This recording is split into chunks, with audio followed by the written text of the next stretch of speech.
에 잠긴 채로 며칠 동안 금식하면서 하늘의 하나님께 기도하여 아뢰었다.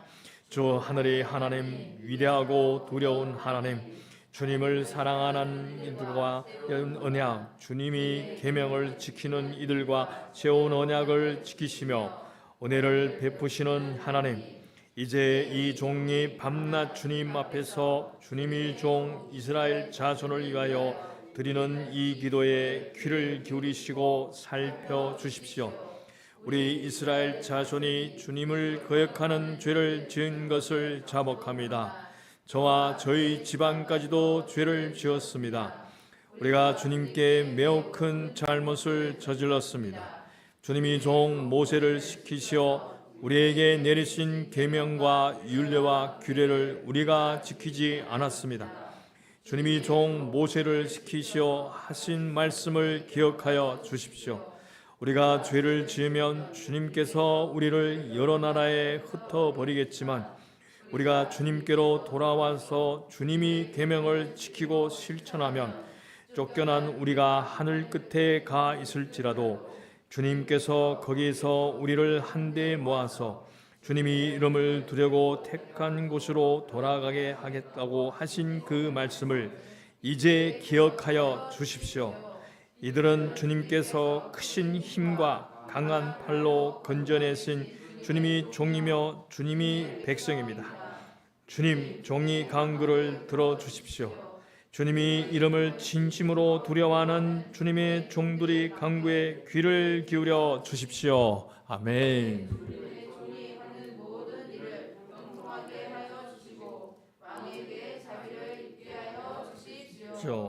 아멘. 네, 제가 너무 빨랐네요. 네, 뒤에 자, 큰 비전을 가지고 크게 기도하자. 큰 비전을 가지고 크게 기도하자. 오늘은 주님께서 느헤미야를 통해서 이 기도문을 통해서 큰 비전을 가지고 크게 기도해 이런 마음을 주시더라고요. 자, 기도라고 다 같은 기도가 아닙니다. 기도라고 다 같은 기도가 아니에요. 사소한 기도가 있고 중요한 기도가 있습니다. 작은 기도가 있고 큰 기도가 있습니다. 자, 오늘 저녁에 우리가 함께 느헤미야의 기도문을 통하여서 큰 비전을 가지고 크게 기도하는 것이 어떤 것인지를 한번 함께 들여다보는 시간을 가지기 바랍니다. 느헤미야는 하늘의 하나님께 기도했습니다. 하늘의 하나님께. 우리 하나님은 하늘의 하나님입니다. 전능하신 하나님. 자, 기도의 대상이 분명해야 됩니다. 그 대상에 대한 이해가 분명히 해야 됩니다. 하나님을 하나님답게 바라보며 기도하는 그 자세가 그의 기도를 큰 기도로 만들었습니다. 자, 이 기도가 어떻게 시작되었는지를 우리 함께 봅시다. 나는 슬픔에 잠긴 채로 며칠 동안 금식하면서 하늘의 하나님께 기도하여 아뢰었다. 주 하늘의 하나님, 위대하고 두려운 하나님, 주님을 사랑하는 이들과 세운 언약, 주님이 계명을 지키는 이들과 세운 언약을 지키시며 은혜를 베푸시는 하나님. 네. 자, 그는 반복하여서 하늘의 하나님, 하나님 하나님이라고 부릅니다. 그것은 하나님이 초월성과 위대성을 강조한 이름입니다. 자, 그분은 이 땅의 모든 것을 뛰어넘어 계신 하늘의 하나님입니다. 느헤미야는 하나님을 위대하고 두려운 하나님이라고도 부릅니다. 우리 하나님은 우리가 함부로 대할 수 있는 그런 분이 아니다 이겁니다. 하나님보다 더 크고 위대한 분은 없습니다. 이 땅 위의 왕은 우리 몸만 멸할 뿐이지 하나님은 우리 영혼까지 멸하실 수 있는 창조주이십니다. 큰 기도는 하나님을 하나님답게 바라보며 하나님을 크게 바라볼 때 가능합니다. 우리가 잘 기도하지 않고 기도에 맥이 빠지는 이유는 기도의 대상이신 하나님을 하나님답게 크게 보지 못하기 때문입니다. 만약 느헤미야가 하나님을 당시 지상 최고의 권력자인 아닥사스다 왕보다 하나님을 크게 보지 못했다면 그는 기도하기보다 아닥사스다 왕에게 먼저 달려갔을 겁니다. 자, 바벨론 제국이 왕입니다. 그 최측근입니다. 그런데 느헤미야의 마음속에는 누가 더 컸습니까? 하나님이 더 컸어요.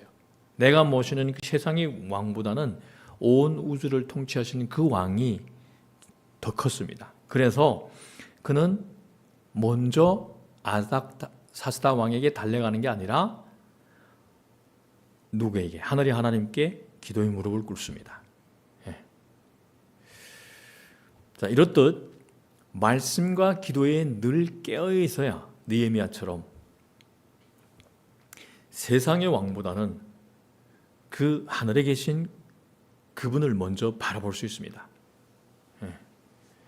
느헤미야와 우리 차이는 하나님을 하나님답게 보지 못하는 데 있지 않나 싶습니다. 자, 여러분이 만약 여러분이 느헤미야의 위치라면 그 바벨론, 강대한 바벨론 제국의 왕이 최측근이에요. 최측근. 자, 그러면 여러분은 어떻게 하겠습니까? 갑자기 해결해야 할 문제와 상황이 생겼습니다. 그러면 여러분 1번 하나님께 먼저 무릎 꿇는다. 2번 왕에게 찾아간다. 1번. 예. 자, 이것은 정말 매일 훈련을 해야 어떤 상황에서도 예수님을 바라보는 훈련이 되어 있어야 되지. 사실 우리가 솔직하게 이야기하면 말씀과 기도에 3일 이상 우리가 소홀히 하고 게을러진다면 곧바로 문제와 상황에 따라서 움직입니다. 본능적으로. 예. 당신이 하나님은 너무 작다라는 책이 있습니다. 네. 이 책에서 저자는 현대의 그리스도인들이 자신이 삶에서 하나님을 너무 작게 본다고 개탄합니다. 세상의 여러 가지 사건들과 과학적 발명에 너무 인상을 받아서 네. 그 과학 AI, 요즘에는 AI가 마침 전능하신 하나님 같아요.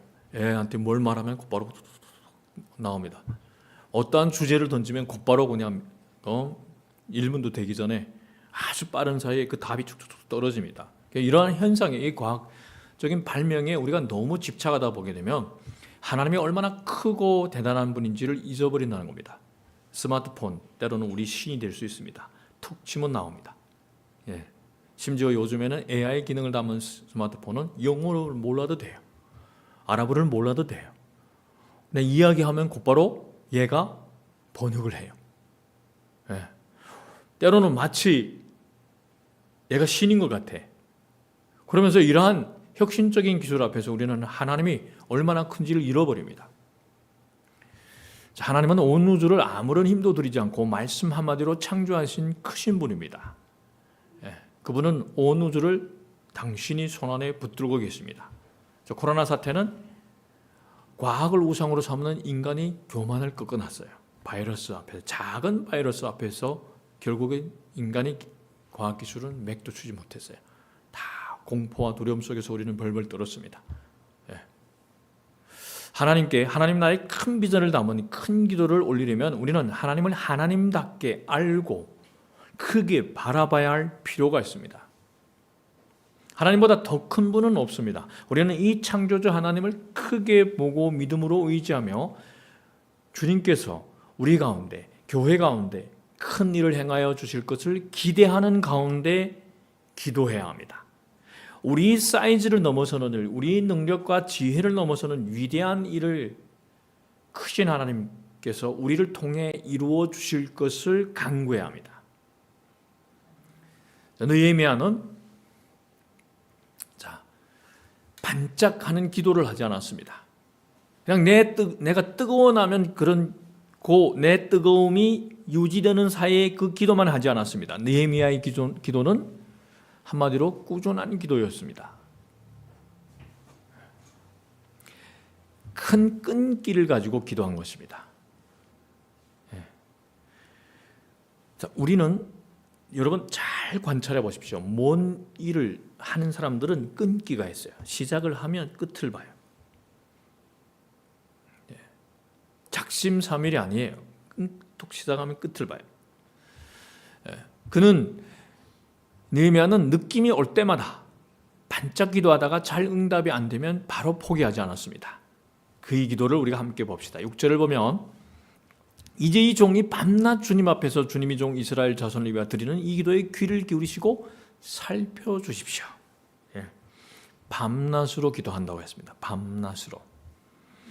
자, 1장에서 그가 예루살렘 성벽이 허물어지고 성문들은 다 불에 탔다는 소식을 듣고 주의 백성이 그 고난 속에서 세상 사람들로부터 조롱받고 업신여김을 당한다는 그 아픈 소식을 듣고 그는 주저앉아 울었습니다. 슬픔에 잠겼습니다.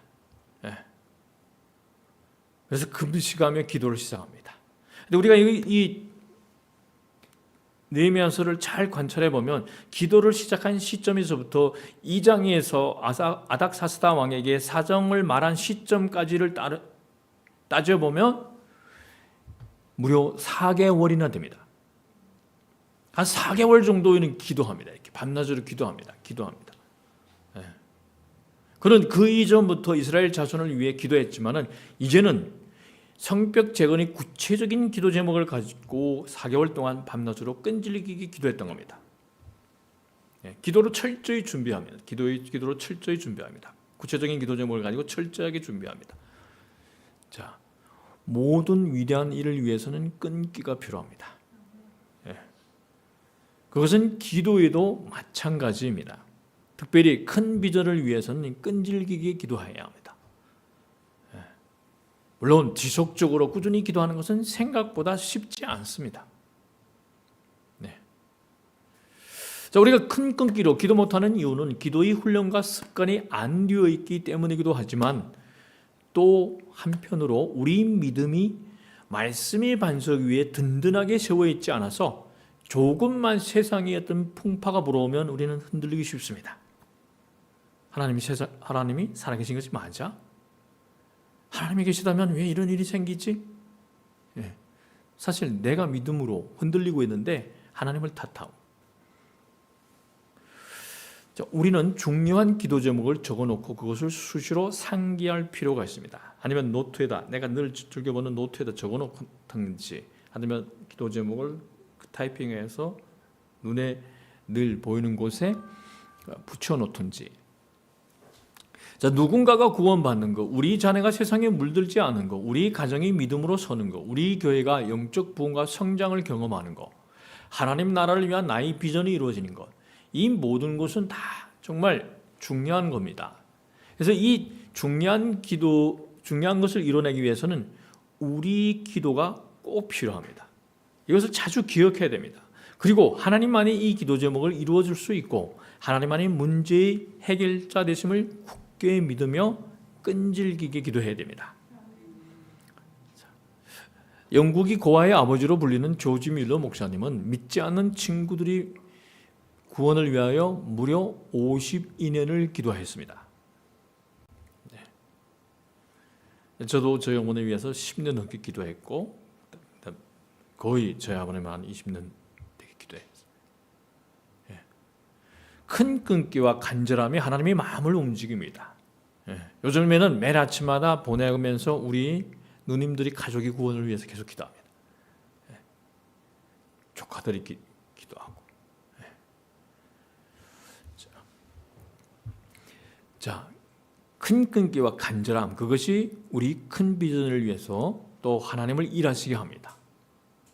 느헤미야는 또한 자신과 이스라엘 자손이 잘못을 자백하고 회개했습니다. 모든 위대한 하나님의 사람들은 이처럼 기도 가운데 자신뿐만 아니라 다른 사람들이 죄까지 자신이 책임으로 여기고 하나님께 통회하며 나아가는 모습을 보이는 것을 볼 수 있습니다. 우리가 6절에서부터 7절을 보게 되면 우리 이스라엘 자손이 주님을 거역하는 죄를 지은 것을 자복합니다. 저와 저희 집안까지도 죄를 지었습니다. 우리가 주님께 매우 큰 잘못을 저질렀습니다. 주님이 종 모세를 시키시어 우리에게 내신 계명과 율례와 규례를 우리가 지키지 않았습니다. 자, 죄는 기도 응답이 장애물입니다. 하나님이 귀가 둔하여 듣지 못하는 것이 아니고 손이 짧아서 구원하지 못하는 것이 아니라 우리 죄와 허물 때문이라고 이사야 선지자는 분명히 말했습니다. 느헤미야는 그 장애물을 제거하기 위해 자신뿐만 아니라 다른 사람들이 죄까지 떠안고 그 죄를 자백하며 용서를 구하고 있는 것입니다. 자기 집안인 죄까지. 또 공동체 죄까지. 자, 우리는 연약한 존재들입니다. 의도하지 않더라도 수시로 하나님의 길에서 벗어나며 생각과 행동으로 죄를 범합니다. 따라서 우리는 수시로 돌이키며 우리 잘못을 하나님께 겸손히 자백해야 합니다. 죄가 있는 곳에서는 하나님의 역사를 기대하기 어렵습니다. 회개가 전제되지 않고 그냥 내가 원하는 걸 계속 주십시오 해봐야 응답이 안 됩니다. 이스라엘 자손이 아이성을 정복할 때 아간 한 사람이 죄로 인해 하나님이 역사하지 않았고 전체 이스라엘 공동체는 패배를 경험해야 했습니다. 자, 그러나 사도 요한이 말한 것처럼 신실하시고 의로우신 하나님은 우리가 자백하면 우리 죄를 용서하시고 모든 불의에서 우리를 깨끗하게 해주신다고 약속했습니다. 성숙한 신앙인은 느헤미야처럼 신앙 공동체와 지체들이 문제까지 따안고 그들을 대신하여 회개합니다. 자, 그러면 내가 우리 가정을 위해서 기도할 때 우리 가족이 죄까지도 따안고 회개해야 됩니다. 하나잖아요. 가족은 하나잖아요. 한 몸이잖아요. 또 신앙 공동체. 그러면 제가 교회를 위해서 기도할 때 여러분의 죄까지 따안고 기도하는 겁니다. 회개하면서. 우리 자녀의 문제, 우리 교회의 문제, 우리 속회원들의 문제, 한국교회의 문제를 따안고 주님 앞에서 우리는 기도해야 합니다. 그럴 때 장애물은 사라지며 우리 기도는 하나님의 보좌에 상달될 것입니다. 느헤미야는 기도를 하면서 하나님이 큰 역사를 가로막는 장애물인 죄를 회개한 후 무엇을 드리렵니까? 뭘 기억해달라 합니까? 말씀을 가지고 드려. 약속의 말씀을 근거로 이걸 기억하시고 당신이 그 약속의 말씀을 기억하시고 은혜를 베풀어 달라고 합니다. 그러니까 말씀을 가지고 기도해야 됩니다. 말씀에 근거해서 기도해야 됩니다. 그리고 이렇게 기도를 마무리합니다. 주님, 종이 간구를 들어주십시오. 주님 이름을 진심으로 두려워하는 주님의 종들이 간구에 귀를 기울여 주십시오. 이제 주님의 종이 하는 모든 일을 형통하게 하여 주시고 왕에게 자비를 입게 하여 주십시오. 자, 느헤미야는 주님, 성벽이 하늘에서 제가 기도할 때 아멘 하는 순간에 성벽이 그냥 짜잔 하고 예루살렘 성벽이 통째로 딱 떨어져서 새 성벽이 내가 갈 필요도 없어요. 떨어져서 다시 예루살렘을 에워싸게 해주십시오라고 기도하지 않았습니다. 그는 자신이 하나님의 약속이 말씀에 근거하여 하나님의 일을 할 때 자신이 하는 모든 일을 형통하게 해달라고, 특히 아닥사스다 왕으로부터 자비를 입게 해달라고 기도합니다. 그 말인즉 아닥사스다 왕의 마음을 하나님 움직여줘서 그가 나를 허락하게 해서 그 하나님이 그 원하시는 그 자리로 갈 수 있게 해주십시오. 사명이 그 자리로 내가 가게 해주시옵소서. 우리는 그저 막연한 기적을 기대하는 기도를 합니다. 하나님 부흥하게 해주세요. 하나님 우리 집 잘 되게 해주세요. 하나님 우리 사업 잘 되게 해주세요. 그냥 기적을 바랍니다. 그냥 기적, 너무 쉬운 기적을 바라요. 좋은 직장 주십시오. 대박 나게 해주시옵소서. 큰 돈 벌게 해주시옵소서. 예하며 자, 시험을 앞두고 어떤 시험을 봅니다. 그러면 평소에 예배도 제대로 참석 안 하다가 시험을 앞두고 평소에 공부도 안 하다가 갑자기 하나님 지금까지 공부한 거 다 기억나게 하시고, 공부도 제대로 안 했는데 공부한 거 다 기억나게 하시고 공부 안 한 것까지도 기억나게 하옵소서. 우리 자녀들에게서 이런 기도가 잘 나갑니다. 누구의 모습 봤습니까? 부모의 모습 봤어요. 늘 그 기도의 자리를 지키지 않고 신앙이 땀을 흘리지 않는 부모의 모습 보면서 자꾸 이런 막연한 기도를 우리 자녀들도 따라합니다. 흉내를 냅니다. 자, 돈을 벌기 위해서 열심히 일해야 되는데 그러지 않고 게으름이라는 게으름은 다 피우면서 요즘에 청년들 보십시오. 그냥 놀아도 잖아요. 알바 몇 달 하고 또 가서 무슨 보조금 또 다 먹고 열심히 일하지는 않고 또 돈 좀 있으면 뭘 하죠? 쿠팡에 들어가서 새벽 로켓 배송조 또 땡기 충동 구매를 해버리고 다 써버려요. 그리고 뭘 기도합니까? 새해 될 때는 주님 오랜 부자 되게 해주시옵소서. 평생에 내가 정말 쓰고 써도 다 쓰지 못한 돈, 그리고 또 정 안 되면 복권 사가지고 주님 터지게 해주시옵소서. 이런 기도 막연한 기도 하지 말라는 겁니다. 우리는 이처럼 뭔가 초자연적이고 기적적인 일이 일어나길 막연한 기도를 가지고 기도를 하기보다는 하나님께 쓰임받는 거룩한 기회를 달라고 기도할 필요가 있습니다. 느헤미야처럼. 나는 성벽 재건하는데 이 이스라엘 공동체를 회복시키는데 쓰임받게 해주시옵소서. 기회를 좀 주시옵소서. 느헤미야처럼 이런 기도를 해야 됩니다. 자, 자녀를 위해서 기도할 때도 주님 저희 자녀가 믿음의 자녀가 되게 해주시옵소서. 이런 기도보다는 제 자녀가 믿음의 사람으로 성장하는데 좋은 영향을 끼칠 수 있는 기회를 저에게 주십시오 하고 기도해야 합니다. 하나님, 제 친구가 예수님을 믿게 해주세요. 우리 가족이 누구누구가 예수님 믿고 구원받게 해주세요 라고 기도하기보다 하나님, 제게 그 친구를, 그 가족을 예수님께로 인도할 수 있는 기회를 허락해 주십시오 라고 기도해야 합니다. 이렇게 기도할 때 하나님이 큰 역사를 이루는 일에 쓰임 받는 여러분이 분명히 될 겁니다. 그러면 여러분, 전하는 교회를 부흥시키는데 쓰임 받을 수 있는 기회를 허락해 주십시오 라고 기도해야 됩니다. 그래야 그 하나님이 교회를 세우는 부흥의 역사에서 나의 이름이 그 아름다운 자리에 적힐 것입니다. 자,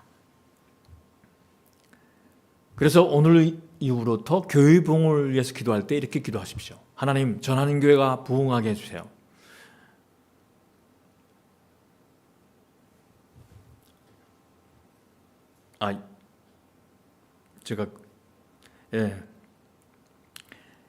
우리 전하는 교회가 예수 사랑으로 소문난 교회로 성장하고 부흥하는데 제가 감당해야 할 몫을 담당하고 싶습니다. 제게도 그 기회를 허락해 주십시오.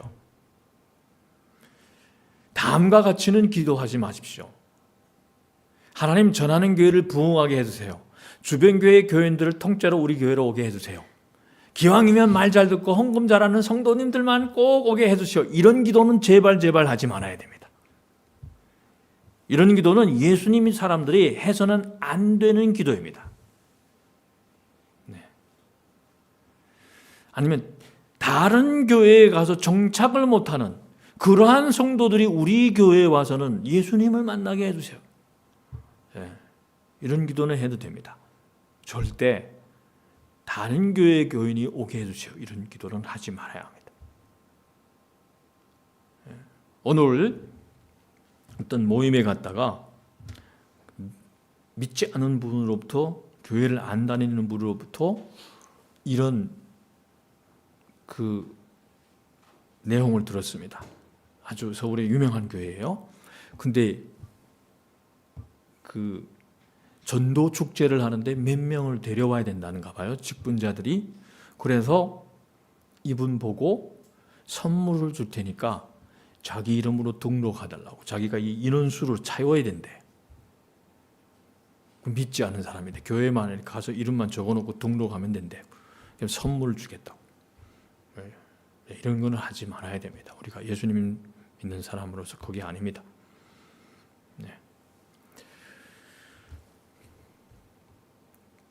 하나님 나라를 세우고 확장하는 일에 기회를 구하는 기도를 우리는 해야 됩니다. 민족을 치유하고 세상을 죽게 회복시키는 위대한 공동체를 이루는 일에 내게도 기회를 달라고, 그 일을 형통하게 해달라고 기도해야 합니다. 오늘 우리는 느헤미야의 기도를 통해 큰 비전을 이루는 큰 기도에 대하여 살펴보았습니다. 어떤 기도가 큰 비전을 이루는 큰 기도인지를 배우고 하는 것이 중요합니다. 그러나 더 중요한 것은 느헤미야처럼 끈기 있게 기도하는 일입니다. 자, 기도의 이론을 알고 해야지 생각에만 머물러 있으면 어떤 역사도 이루어지지 못합니다. 기도는 느헤미야처럼 곧바로 시작하는 것입니다. 느헤미야는 성벽 재건의 큰 비전을 가지고 크신 하나님을 바라보며 구체적인 기도 제목을 가지고 4개월 동안 밤낮으로 끈질기게 기도했습니다. 2024년 남은 날들 매일 하나님을 크게 바라보며 인내와 끈기로 전하는교회 부흥과 한국교회 부흥을 위하여 기도하지 않겠습니까? 기도 여정을 걷는 중에 죄와 허물로 넘어졌다면 곧바로 하나님 앞에 자백하고 돌이킴으로써 기도의 큰 장애물을 처리하며 기도를 쉬지 말아야 합니다. 자, 여러분 한번 상상의 나래를 펼쳐보십시오. 만약 우리가 매일 회개를 통해서 죄와 허물과 실수라는 장애를 제거하는 가운데 하나님의 약속의 말씀을 붙들고 끈질기게 기도한다면 우리 교회와 가정에는 어떤 일이 생기게 될까요? 매일 말씀과 기도로 예수님을 바라보며 느헤미야와 같은 기도자의 길을 갈 때 당신은 분명히 느헤미야처럼 교회의 부흥과 하나님 나라 확장에 크게 쓰임받아 주님께 영광 돌릴 줄 믿습니다. 아멘. 자, 우리 또 함께 기도합시다. 불 좀 꺼주시고 오늘도 하나님을 하나님답게 크게 보게 하옵소서. 예.